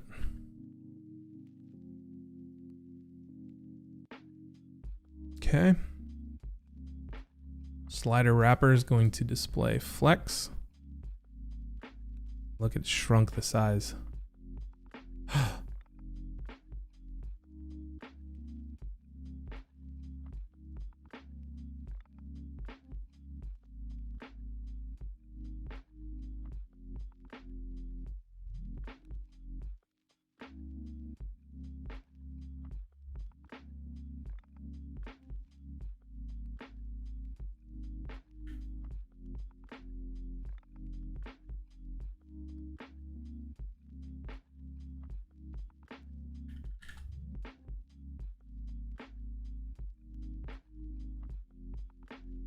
All right, so what I just did there, what the system was doing was it would take the width of the flex child, which means like the actual slide, and it would reduce it down so that it would fit all of the items into that one space. So if I undo that, you can see that, you know, those are tiny.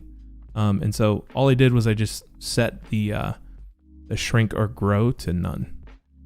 And that keeps it like this. Okay, we can add some padding in here.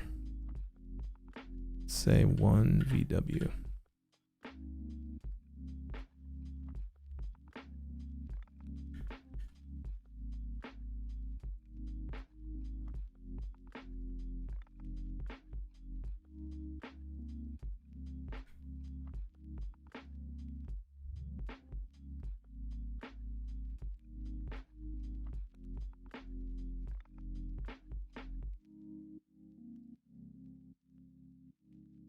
Okay.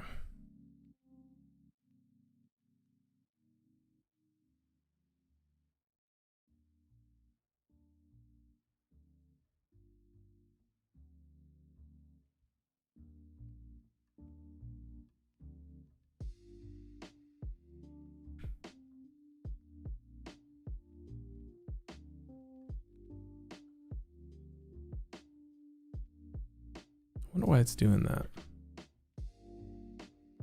There we go.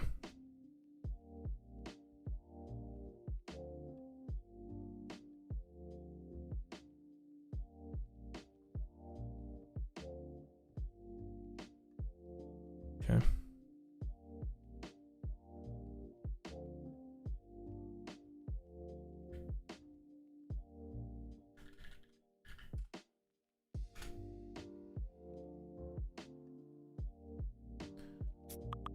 So what I'm going to do now is I'm going to try this animation in here. And the trigger is going to be a mouse click.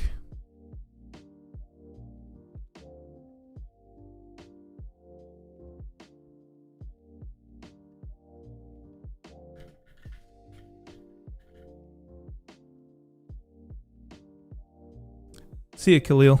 Thanks for joining.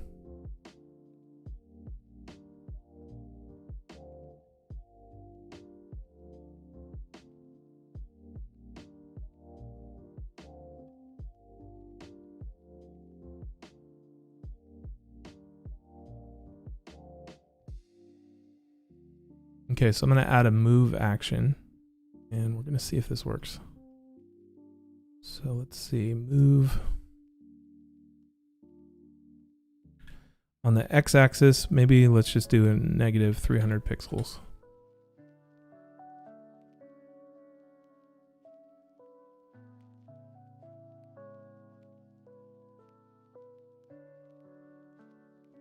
Oh God. Forgot to remove the link on that button.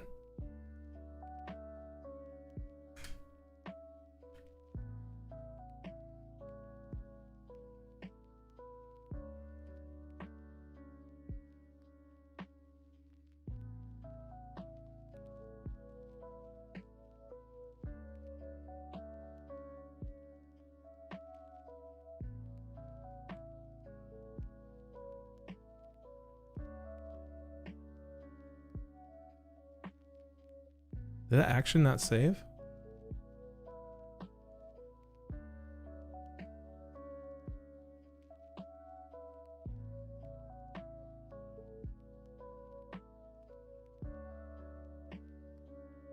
Oh, it's the slide wrapper that has it.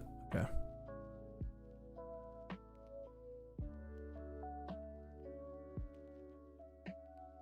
That kind of works. Okay, it's super rough, but so what we did here was we created a collection. We had it display horizontally, so it's like bleeding off of the screen into the next state over there. And we're just hiding the overflow. And then on click, we're just moving that container over one. I'm struggling to see why this wouldn't work. Anybody poke holes in that? I don't know. I mean, obviously we need to fix everything. It's just kind of testing to see if this would in fact work, but kind of thinking this is the jam.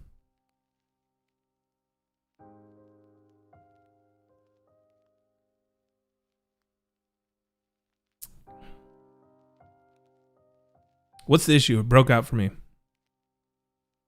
Hey, Chelor. 88.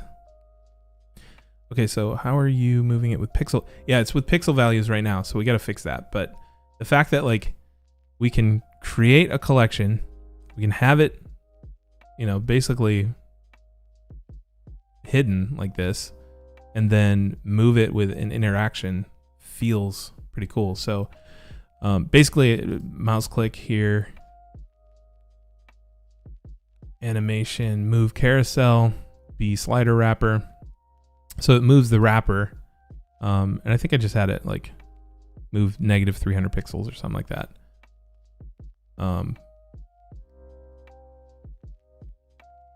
It kind of works, right? When you want the click to be the CTA, yeah. And just like I said, I'm just testing the interaction right now, just to make sure that like it can move the container in the way that we want it to. And then obviously each slide will be clickable and hoverable and stuff like that in the future. I'm kind of thinking this is it. Sekai, Sekai, what do you think?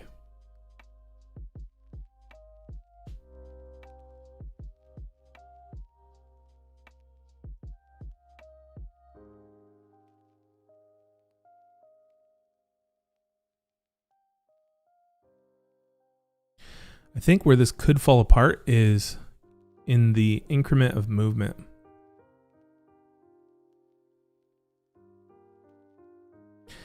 The idea was to do a carousel that moves automatically on hover. Solid DIY, if I say so. Yeah. Yeah, I mean, the interaction can be hover.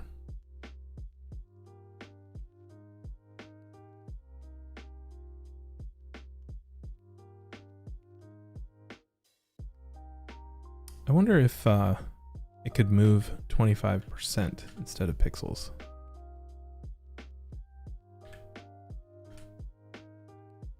Let's try that. That looks pretty damn good.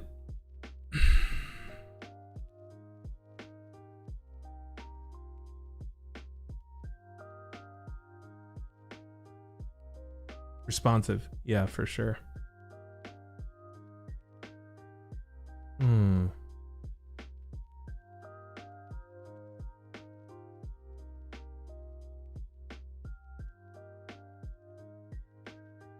These are all things we can figure out, though. So we do take it responsive. Obviously, it's just going to scale it down, but let's try. Instead of 25%, let's set these at 50.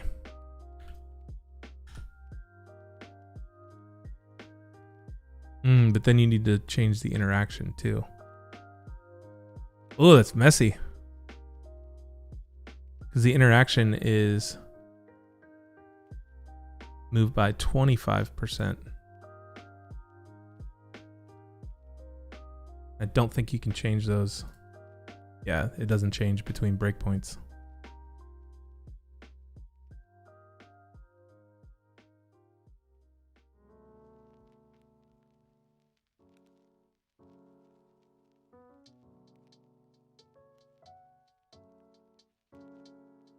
So that would take it at 2 at a time.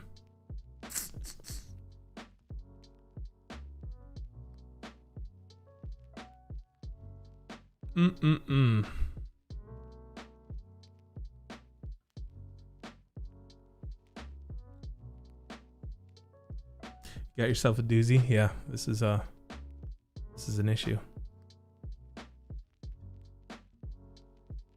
Some of you guys get, yeah, looks tough. Eat the popcorn.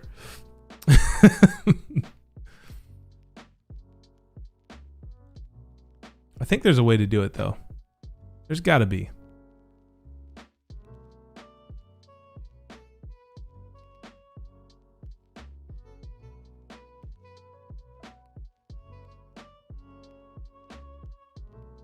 Maybe solved by going to VW. Yeah, that's a great idea.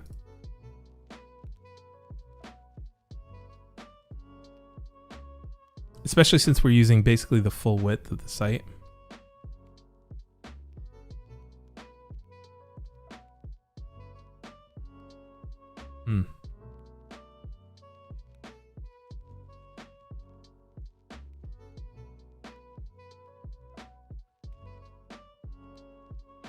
The Michael Jackson Thriller popcorn gif, yeah. Let's move it outside of this, see what happens.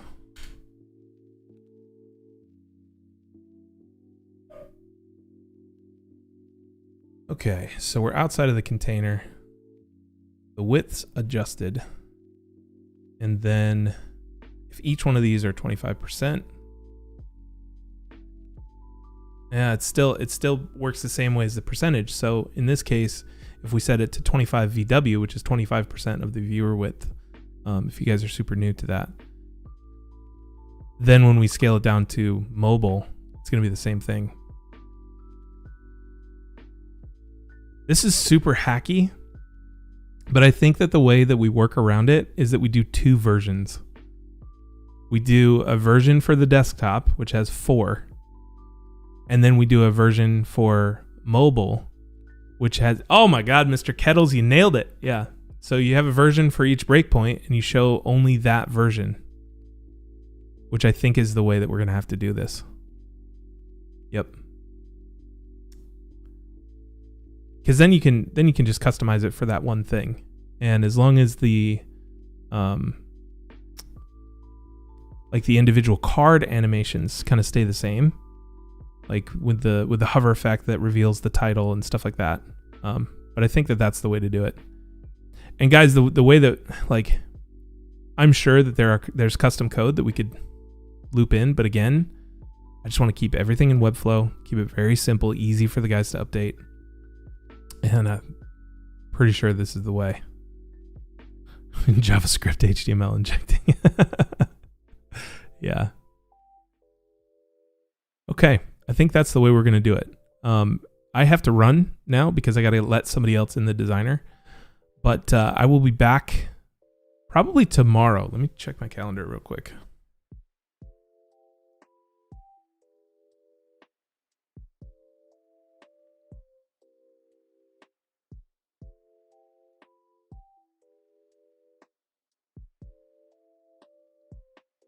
Nope. I've got meetings in the morning tomorrow. I will be back on Friday at 10:30 a.m. So if you guys want to join me then, I appreciate you guys hanging out. There will be a resolution to this story as soon as we figure this out. But like I said, thanks for stopping by.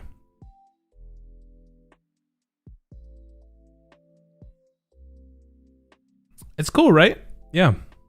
I think I want to encourage people to ask more questions, because having something to talk about other than, I think I'm going to add 25% to this, might make for more engaging content, but I appreciate that. Is it Analispo? Yeah. Cool. Well, I appreciate it, guys. All right. I will see you all on Friday.